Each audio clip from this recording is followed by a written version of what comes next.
Hey guys, I'm the 50s Kid. A little while ago, I posted a video entitled "Don't Buy an E46 with an M56 engine." And what have I done? I have bought an E46 with an M56 engine. I think maybe bought is kind of a strong word. I didn't pay any money for this. It's not running. The story is that the person who owns this car is getting kicked off their property. They couldn't afford to have it towed away. They didn't want to deal with it. So I said, let me do it. I'll take it off your hands. I'll get it off the property and get rid of the headache for you. And they said, sure. I got the key. Don't have title yet, but I'm working on that. The thing is, you know, since I paid no money for it, I see potential in this. I mean, the engine is here. It's in a couple of well, some of the things are taken off, but not that much. And I'm pretty sure I can put this thing back together, get it running, and, you know, send it on down the road. And hopefully I'll be able to sell this thing and make a little bit of profit from this. So I think that's what I'm gonna do. I'm not entirely sure what kinds of videos I'm gonna do on this yet. I think I'm gonna give you a tour of the engine bay for now, tell you about all the things that it's missing and things that it needs. It's not really a lot to put back together. I've already picked up a bunch of parts at the junkyard today, most of the stuff that I needed, particularly the hard to find stuff, airbox and hood scoops and things like that. As you'll notice, the front bumper is missing. You can see that right here. It's actually over there on the side. It needs a little bit of repair work to put it back together. There's also a front headlight missing right here, but we have it. I'm not sure if we actually have the xenon lights for inside, but again, those can be had at the junkyard or wherever. Anyway, let's go ahead and take a closer look. Okay, I am absolutely baking in the California sun today. I want to make this somewhat quick. So you'll notice that this joker, like, you know, used some kind of plastic tubing for an upper boot here. There is a MAF sensor, which is great. There's no airbox, but I guess this was their airbox. They had like an aftermarket cold air intake there. I have already gotten, you know, a new boot. I've gotten a new airbox. Again, we have the MAF. You'll notice the alternator is off. We have the upper bolt, but the lower bolt, none of the bolts that they took out are anywhere to be found. So wherever they put them, they are gone. So I went, you know, one of the things I got at the junkyard today was all the bolts that I could see that were needed here. So I got bolts to put the alternator back on. I have an old water pump. There's actually a thermostat housing here, but I do have another one as well. The radiator hoses are here. For some reason, they took the lower one off. Obviously, they were probably having cooling problems with this car, because you can see there's a bunch of crap on the radiator. I don't know what's up with that. But I do have another radiator. We're not going to use this one. I just have a used one that's fine. I'll pop that in there. So I do believe I have the hoses and whatnot. And, you know, once you get all those things back in, and it's not a whole lot, that should be somewhat fine. You will notice that the wiring is kind of janky up here. Apparently the story with this is that the guy who owned it two guys ago, his girlfriend caught him cheating and kind of went to town on his car here. And because of that, the insurance, you know, made this like a salvage title. But that's the reason that this thing has a salvage title, is because of this wiring. And I'm quite confident that I can fix this wiring issue. What I plan to do is just get a whole new harness for this particular car, this particular engine. I knew of like 3 of these engines in my local junkyards right now. Some have been there for a while, and you know, some only a couple days. I went to the 2 different junkyards, and, you know, the most recent one, the engine was gone along with the wiring harness, and the 2 old ones, you know, their wiring harnesses have been cut in various places, so they were not usable. I know of another one in another junkyard. It's like an hour away. I'm gonna go check it out, and hopefully nobody has destroyed that wiring harness. If not, I don't even know if this wiring does work. I think the rats have been in here kind of chewing on it. It probably doesn't. This is for the oxygen sensors. These are the 2 rear oxygen sensors, and on an M56, these are actually they're wideband O2s on the upstreams. So that's what those wiring harnesses are. When I was in the junkyard today, I did actually cut this part of the harness out and just, you know, grab that, thinking I can just, you know, solder the wires on. I really don't want to do that. I'd rather just get a whole entire new harness, and it's just going to be the main engine harness that's going to go up here to the e-box up there, and, you know, I'll just end up taking that from the junkyard. It should be around, you know, like 30 to 40 bucks, and that's the kind of fix I'd rather do for that. So that's the state of the engine bay. Not a whole lot that probably needs to be done there. I haven't done a compression test on it because the thing doesn't have a battery. I will do that though.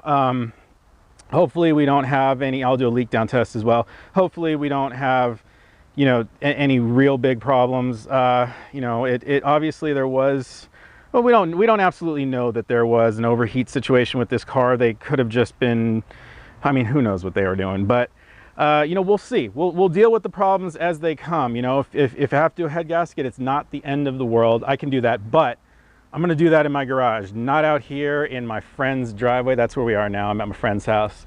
It's parked in his driveway for now. I'm going to get it running here in his driveway, do the least amount I can possibly do to get it on the road, and then I can get it back to my house and finish up doing all the real work there and all the real videos there as well. So I know it looks real dusty and whatnot, but I think that you know, it can be cleaned. I'm not too worried about that. Some things that I am worried about are, we've got some scratches here. I believe this is just clear coat scratches, so those can polish out. There is kind of a dent in on the door right here, so that's going to need to be repaired. I'm not sure if I'm gonna, you know, I'm not sure how I'm gonna go about it. I'm probably gonna end up trying to pull those dents out as best I can, or tap them out from the inside, and then, you know, do some body filler and then do some painting. So I'm thinking that painting videos are gonna be in this vehicle's future on the channel. The two front tires will hold air. I'm not sure about the age or the date on them. The two rear tires will not hold air. I don't know exactly why yet. We'll need to jack the thing up and take the tires off and take them over to America's Tire, and hopefully they can patch them and or whatever. Hopefully they can do something for me. So the front bumper is here, and the issue with the front bumper is that the inner support has come out. It looks like they tore out all the plastic. They tore out the plastic welds or whatever that was holding this piece onto the bumper skin. So that is concerning. I'm gonna need to take this bumper back with me, I think, probably today, to my workshop, to my garage, and I'll do some repair on that, see if I can glue these two pieces back together, because it's really important that we get this front bumper on, and you know, that so it just doesn't look ghetto going down the road. At least I want to get that on so that problem is solved. You can see there's a little missing light right there, but we actually have it. It's in the drug bin inside of the car. Let's look at the interior. I'm gonna open it up from this side because the door card on the driver's side is falling off. It's not attached, and every time I open that door it keeps falling off again. So yeah, got the engine cover here, which is nice. Got one of the splash guards. I have another one. I have the opposite one. Gonna need a little visor. That's fine. Obviously it's really dirty on the inside. The carpet's all janky. It's been sitting for a year with the windows open, as you can see, and it has rained a lot here, but it was sort of covered.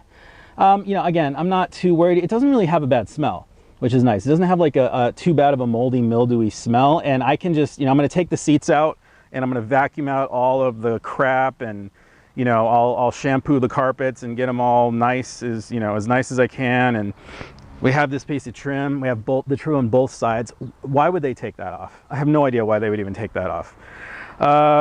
And it's probably because I think there was an aftermarket radio in there, and somebody really wanted that. So yeah, that's what happened there. So I'll have to get a new radio, put things back together as stock. You can see the back of the seat is missing there, but it's actually back there. There are a couple of things in the trunk, just a couple of pieces of trim and whatnot. I think I already mentioned what those pieces were. This is the piece that goes on the side of the radiator. It's actually broken in half, but that's okay. I got a new one today, or you know, a new one to me today. That's how it went. Yeah, so I got a new one of those today. That should be fine. Let's see what else.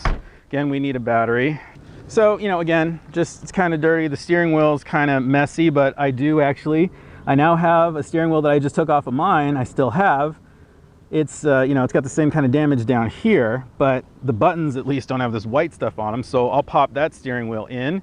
And then this vehicle does have the airbag recall, so I'll get the airbags replaced, and then that'll fix that logo part right there. The trim is kind of broken down there, but I'll find a new piece of trim at some point. All in all, it's not all that bad. This thing has 156,000 miles. It's a 2004, and it's probably worth about $2,700. So I want to get, as you know, I want to maximize that profit as much as I possibly can. Missing a mirror right here. I didn't get that today. I spent 90 bucks today on the engine parts and whatnot. Why don't I just give you a super quick tour of what I got today. So we have got the air scoop. We've got obviously the air filter box. This is that other splash panel trim I told you about. Got reservoir, overflow reservoir. This is just for now, just to get the thing running. Hopefully, you know, as long as none of the connections are leaking and whatnot. We'll probably end up replacing this with, you know, a new one just for, you know, peace of mind and whatnot. This is a wiring harness for the M56, which is not for this car. Obviously, this car has it. It's for a different purpose, but I did cut off these, as I mentioned, the O2 sensor connectors. So we have those. That's the piece for the radiator, as I mentioned. Got a fan shroud here. This is the piece for the bottom of the radiator. And then a fan. I wasn't able to get the fan clutch off because I didn't have my fan clutch tools with me. Also, this is one of the heater hoses. I didn't show in there, but somebody cut it right about here on the old one that's in there. So that's a replacement one there. So it's 90 bucks for all of this stuff, which is quite the deal. I do have a radiator. I meant to bring it over. It's in my garage and I stopped at home to pick it up, and of course I forgot it. So one of the other big problems with the M56 that I didn't mention in my first M56 video is that if the fuel pump dies on this thing, you can't just replace the fuel pump. You have to drop the whole entire fuel tank and replace it as a unit because the fuel pump is sealed inside.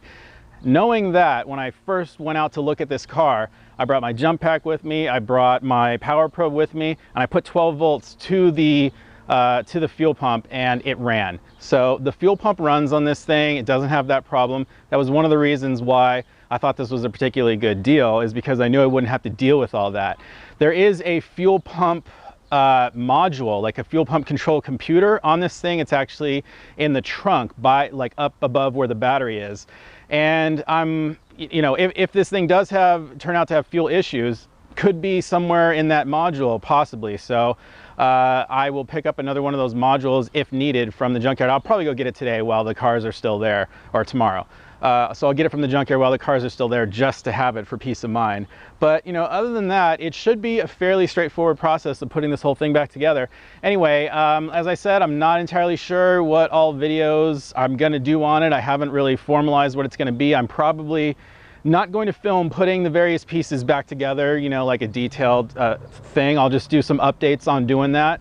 And yeah, I will put the bumper back together. We'll pop that on, and you know, we'll deal with the tire situation, get a battery, and that, you know, this should be running well enough to come back to my house, and then we'll figure out, you know, well, then we'll take it from there and we'll figure out what we want to do on this. But I think I'm going to concentrate mainly, if any money is going to be put into this, the money is going to be spent on the exterior, on getting the exterior looking as good as possible. And obviously, you know, we're going to clean out the interior, get it all vacuumed out and cleaned and whatnot. But it's all about, you know, when you're selling a car or buying a used car to sell, it's all about the looks, the outside looks, and you know, you want a clean interior and whatnot. But people don't care as much about, you know, preventative maintenance things that you've done on the engine. If I've learned one thing from Wheeler dealers, it's concentrate on the outside, you know, new rims and tires and whatnot, and cleaning up the paint, maybe getting it polished. That goes a long way towards selling a car. So I think that's where I'm going to concentrate on these videos, and it should be a fun little series. So stay tuned, guys. If you enjoyed the video, toss me a subscribe. I'm the 50s Kid. Thanks a lot for watching.